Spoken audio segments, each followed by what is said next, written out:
The voice of women. The voice of women, 91.7. WFM 91.7, it is the big question. We're going to be looking at rape as a very major focus in this conversation on the big question this morning. So do well not to miss this conversation and be part of it. Joining me in this conversation is Eniton Folaremi Bironke. She's a lawyer, a migrant expert, and also a social sector advocate. Good morning to you, Eniton. Good morning, yes. Daniel. Thank you for joining me. How do we make sense of all that happened over the weekend? How do we make sense of it? Well, unfortunately, and truth be told, we really can't make sense of all that happened over the weekend. I mean, like, people are quite upset. Mm-hmm. You can get reactions and feelers from people online, testing. They're all upset about it. It doesn't make sense. It seems like everything just happened back to back, and people are crying. You find women, many women speaking up about it and crying against the fact that how do you rape a 12-year-old? How do you rape a woman in a church? How do you be trigger happy and kill a 16-year-old girl? And it's not just even the 16. I understand that about 2 people were affected. So you're thinking about everything and entering into a new month. That's the need. People are asking, is anything positive going to happen? Where will we get positive news? And how do we just share ourselves up? So in thinking about everything, I feel that it's time for a lot of things that need to be done. But in terms of people's mind space, it's crazy right now. Okay, now there have been a lot of clamor on the media, on social media, with regards to the fact that we should have capital punishment for rape. What's your take on this? You're a lawyer? Yes, actually, in terms of rape, the sentence for rape is life imprisonment. Okay. That's actually for rape. I mean, the criminal law. It's not about that. In terms for rape, we have different laws that govern different regions. And for me as a lawyer, of course, rape was not the first place not the first port of call for me. But by the time we started talking and you reached out to me yesterday, even I said to go and look again at what the realities are. We have the penal code for the north. We have the criminal law for Lagos. Okay. We have about 4 different laws that look at what rape is. Okay. But basically, you have the fact that rape carries a life imprisonment sentence.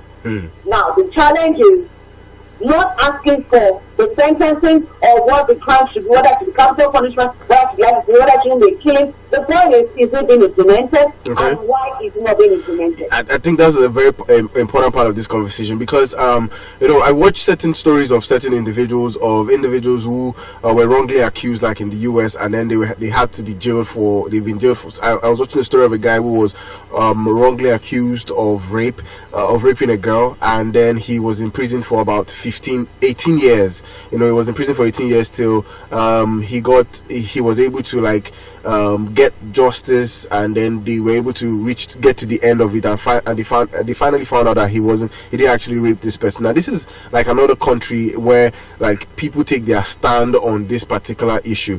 What would you say that there are religious barriers and cultural barriers to why we have not seen rape perpetrators being facing the full rod of punishment from the legal justice? Well, the question you asked right now is a very pertinent question, and I would say that it's not just the legal. There are all sorts of barriers. There's the religious barriers, there's social barriers, the emotional barriers. The issue that we're talking about, even though yes, on social media and with the way the outcry goes, it seems very, it seems more like there's a lot of frenzy about it. But for the victims, there's an emotional challenge. A person has been violated. The issue that I was discussing with another, person in this social space is that it's an issue of your consent, your personality, your whole being has been violated. So first and foremost, the victim herself in this particular situation finds it difficult to speak up. There are many things that may have happened. First, there's the shame of it. Society would stigmatize the rape victim. Family members will stigmatize. And then we also have the cultural and the religious barriers, which you can say to women that, what were you wearing? What were you doing there? Why were you there? What is it about you that calls the person to you? So you see, those things are all barriers to actually even coming forward to say I was raped. And don't forget that for once you decide to take a matter to court, or you are seeking for justice, you are put on display.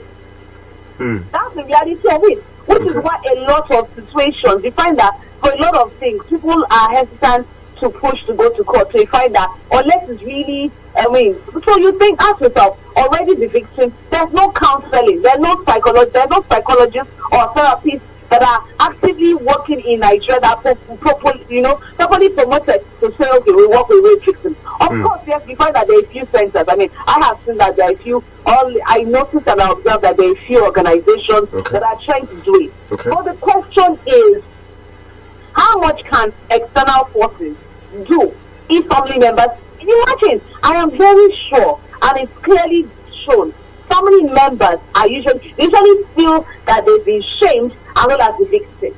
So already when family members feel this, already the first call of stigmatization for the victim, how then do you expect the victim to want to be on display in a system, a legal system such as we have in Nigeria, where a case may go on in perpetuity?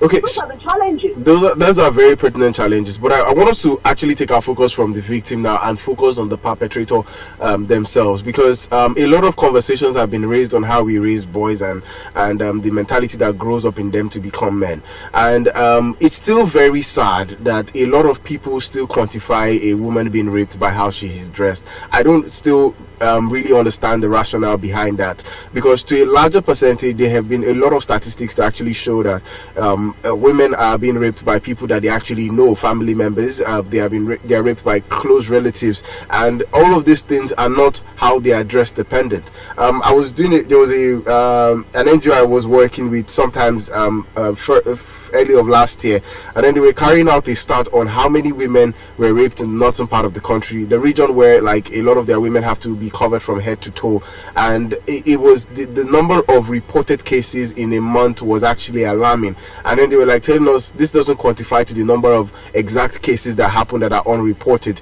And what do we need to do differently? Because the ideology of certain men that when they hear of a woman being raped, like the girl that was raped and killed in a church, for example, now the question is why would anybody even quantify the place a woman is with regards to the fact that she was even in a church? So like it shows that there is nowhere that is safe for women anymore to actually be in or gather anymore. With a time like this, how do we begin to change these ideologies of certain individuals that are not allowing them see the right things?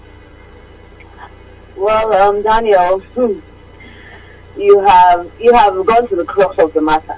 And I would say that in handling this situation in this question that you brought up, we need to go back to how men are being raised, the mindset that men have, and then how do we actually as men, or how do you as men start to talk to each other and start to redefine and reshape the scope of things. And finally, I would like to say that how are women themselves seeing men, and how are they projecting themselves to men? Now, I'm going to explain this before you come from it. You see, the issue is, we're talking about how men are being raised. We're talking about a generation that is still in the youngsters. We're talking about children below 10. And so we still have a chance to raise them differently. But we know that children below 10 are not the ones that are rapists right now in today's age. So we're already talking about formed men. We're talking about a society that already sees a woman as an object. And that comes from two sides of the divide. Men see women as objects. Women also see themselves as objects. And when I put it this, what I mean is this: how do I, as a woman, see myself? How do I, as a woman? So when I say this is because when next I hear that a woman was raped, as a woman, I should not ask the question, what was she wearing? Who did it? What happened? I, as a woman, should say that a woman is not an object. And that is the only time when we as women begin to fight the patriarchy that we have also accepted.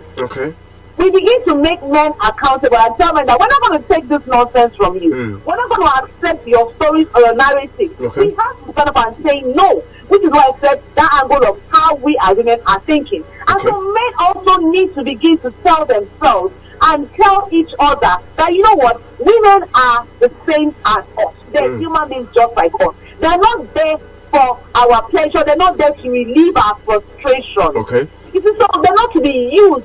Is that notion of the same way I buy an outfit or I get something? So a lot of society has kind of shaping the mindset as women. You know, we know it. I mean, it happens when we're looking at the law and we're saying cartel, and even back then, even culture will look at things like a woman can't own property, a woman cannot vote, a woman does not hold. So when you look at it really, naturally, the man sees a woman because of societal reasons, not every man. I'm saying what we have predominantly, which is the mindset that we're trying to work against, as somebody who, or somebody, and some men see it as something. So you go, oh, I own you. You belong to me.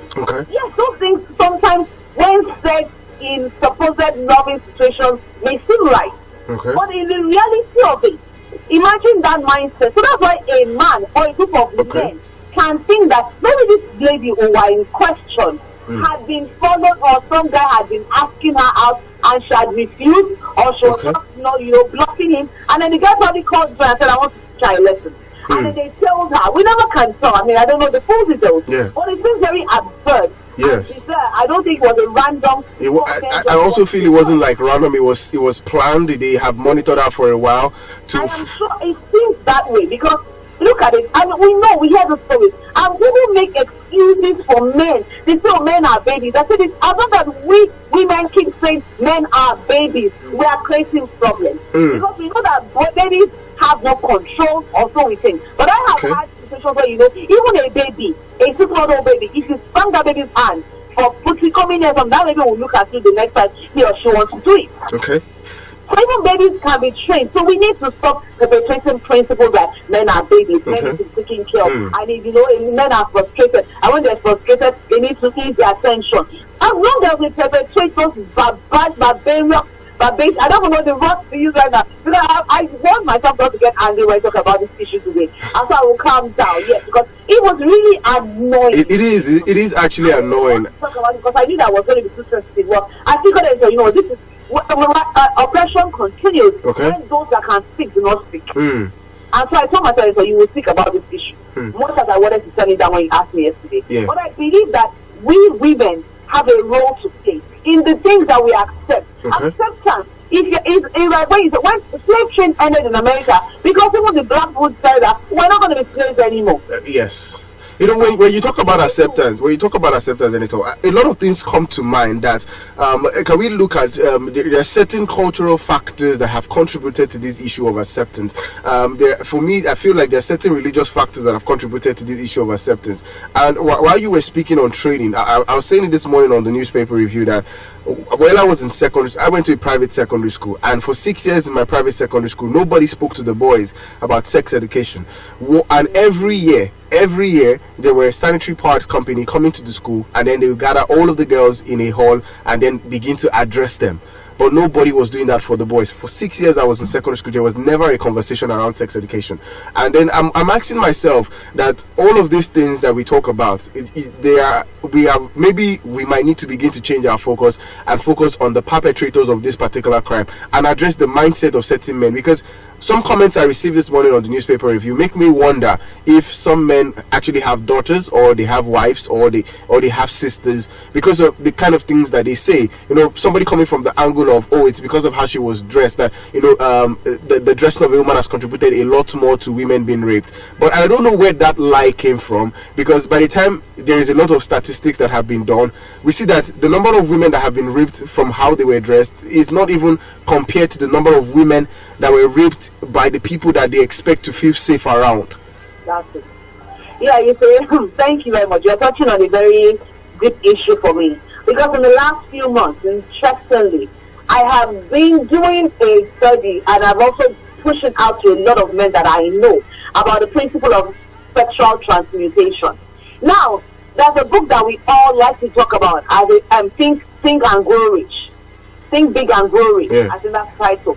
One of the principles for a man, I think because I was the reason why man I was talking, I said one of the principles is that you need to learn the principle of taking your sexual energy and turning it into wealth.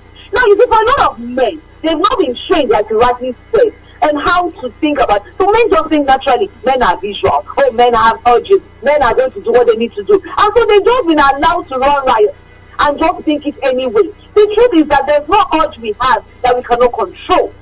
But that means that goes back 26 years of secondary education, and nobody wants to the boys. And I mean, thinking about it really, in school there, Marcus, or everyone in homes, we train the girl child, and we prepare her for a home. We don't prepare her for a home where she lives by herself. We prepare her for a home where she's going to go into childbearing, and of course prepare her to have a man over her. So that religious and also the religious as well as the cultural training is missing in a lot of this part of the world. But one thing I know is that, interestingly, there's a particular nation and people that there's nowhere they go to that do not prosper. The Jews. And if you notice very well, the Jews place a strong emphasis on the training of the boy child. So the boy child does his bar mitzvah, I think by 13. That is when they believe that he's coming to adulthood. So when a boy child is born, he's trained for responsibility. He's trained to be responsible, to take charge of things, to manage things. So if you look at it very well, societies that place that emphasis on training the boy child, you're beginning to tell that child to manage you see that sense of that frivolousness of boys to be boys. Let them do what they want to do. The boy destroys it, so I say it's a boy because the boy has to destroy things. I'm sorry, those are the problems. That's a major problem. Now, yes, like I said, I know a few people who I remember last year or a year and a half ago, I got an invitation to come to the Boys Correctional Center, and there was a lady that was doing a program for boys. Even I at first thought, this lady is brave. Why is she doing a program for boys? And in the Boys Correctional Center. But looking at it now, some of those people who are started doing things, in fact, there are 2 women that I know that are doing things for boys, are the ones that are first seeing that we have a gap. But you know what I would like to say? As much as a woman can get up and train a boy, we need the men that are existing today, men from 25 to 55 and above, to stand up and say, what is it I want to see? Most men are able to pass on values to a lot of men. That is a problem, because I was telling somebody yesterday that how many men were present in their boy's life as a father figure. A lot of men, the African ideology of a man is to be a provider and not necessarily teach, not necessarily and I don't know, because every time I see like the movement among black Americans, and then I come back home to Africa and see how the ideology of just the only thing that a lot of men were transmitting to their boys were just to be a provider. They were not concentrating on other things that forms and makes them a man. That's it. So if the men tell you, the women are going to be at home, take care of the children. I say, for me, I've always fought that notion. I have fought it for so long that I've gotten a lot of names for that. But I say to myself that, one thing that happens, that when you start talking about an issue, until people start to see the consequences, the fallout of it. When I was preparing for this program, I talk about consequence management. People don't realize that you need to think about it. So punishment is not the key. People, I can look for children now. Imagine you tell children I'm going to beat you. They get you to I'm going to beat you. You need present male figures. You need male figures that are going to be present in the life of the boy and in the life of the girl. You need to have a man, whether it's a teacher, a father, a friend, whichever with his uncle, brother. You need to have men that are going to know what are the values. The problem then becomes, do we have values? What values do we actually want? When I talk to people, I talk about that in my social sector work. I don't advocate it. I try to do things that go to the core values of who we are as people. You find what eyes glazing over. Is it bringing money? We turn everything to money. Yes, poverty does create a poverty system. Does create that kind of mentality. But a lot of Nigerians are able to make ends meet. As tough as it is, we're making ends meet. So we need to take our focus on just, is it going to turn to money? And many to understand that. So you go out in the morning and you come back in the night, and then you put food down, you put your children in the best schools. Imagine just like that video that trended a few weeks ago about the father that was beating up his son for not passing the exams. Imagine, the question then comes to mind. At what point did the father and the boy sit down to have a conversation about life? Talk about values, talk about what the boy could be, talk about his interests, as opposed to leaving it to the woman to handle everything. The woman herself is also probably dealing with the fact that she may or may not have had an absent father. So all her values and all she's talking about in life is coming from a nurturing side. And so that may not be exactly saying that, as good as it may be to actually have the mother do her part, I believe that both men and women, and especially men, because we're seeing that fallout now, need to be strong. So what it means is that men have a lot of work to do. Men have to go beyond. They actually have like a lot of work to do, and the way the world, especially Africa, has designed it, they've made it look like as long as you're providing money, that's all you have to do. But I think from the incidents that have occurred, from the comments I have read on Facebook by certain irresponsible men, I just believe that we have a lot of more work to do. And it looking like it will be more difficult for us to even make it end, because I'm hearing comments from grown irresponsible men make comments about rape, and then I'm wondering where all of these ideologies are coming from. What are the cultural backings to some of why they think this way? Why do we see things this way? It is so important that we begin to have all of this conversation, and I'm really scared. I'm more scared than ever before, because like I have a younger sister, I have cousins, I have like very little cousins, and I'm worried about so many things. There is actually like right now no place to actually call safe, and then we are trying to see that the world is evolving, and we want people to mix up, have conversations with different people, but we're even scared, even in a bit of having conversations, what could happen to this particular person. No matter what it is that we saw, absentee parents, absent, like the man said, a mother just in front of you, whatever it is you see, music videos or what, first you choose what you see. Okay. Then you decide, okay, your hands have been exposed with, what's your reaction? Let me use a very simple example now. We see food everywhere. Everywhere you go to, there's food. Billboards of food, everything is food. Go all over the streets of Lagos. No, anything, all the billboards are there showing food. You see food everywhere. You see drinks everywhere. Do we get up and just eat food around, anyhow we see? Okay. Do we just get up and just do we get to a place and say, okay, you know what? They will see my trap. We see, what do we see? And so we just act on what we see. So you see things. The very first caller, I would like to say that I don't think that there's any factor that should be excused for rape. It's a decision. It's an action. It's the same way people take up a gun and they kill somebody. I would say there's no excuse for killing somebody. We don't excuse killing a person. We vehemently fight against it. Okay. That's the same way I would say that you need, and what is what I said, is that book was written 18 something. Men need to learn, and women too, because it's the same thing. We as human beings need to learn something. We need to be able to take our desires and our emotions and learn how to harness them. Okay. So true. I don't see what it is. You tell somebody that so the mother is just some sort of a child. I'm sorry, that child, am I not old enough to be able to? In fact, I think first of all, our Nigerian system and our African system is a problem. By the age of 16 to 18, they were 18 to 21. You choose which one, whether it's 18 legally an adult. Okay.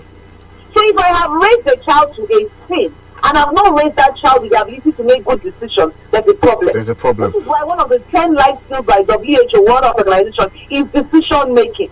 And decision making is a critical factor that WHO is advocating should be implemented in all schools, from primary school. How do you teach the children the 10 life skills? I should be able to have the locus of control to know between A and B. So I see my mother dressing up from a boy. Should I not step out of that place? Dumb, stupid, or blind? that. So I'm sorry. There's no excuse. There is actually no excuse. There is actually no excuse. A man can give. Look, a woman is naked in front of me. I'm a man. I may have reactions to the nakedness, but the next thing I do with that is decide a lot of things. What about the men that finally decide to go into a ministry? Like we have monks. I'm not saying that all monks are pure, but I'm just saying that there are principles for living. That is why we're not animals. As long as men keep making excuses, music videos, in their parenting, whatever they see, as long as we keep making excuses, we are simply saying that we are no different from animals. Animals are the ones that give into their baser desires without thinking of consequences. But even animals have the flight or fear response. They run from danger.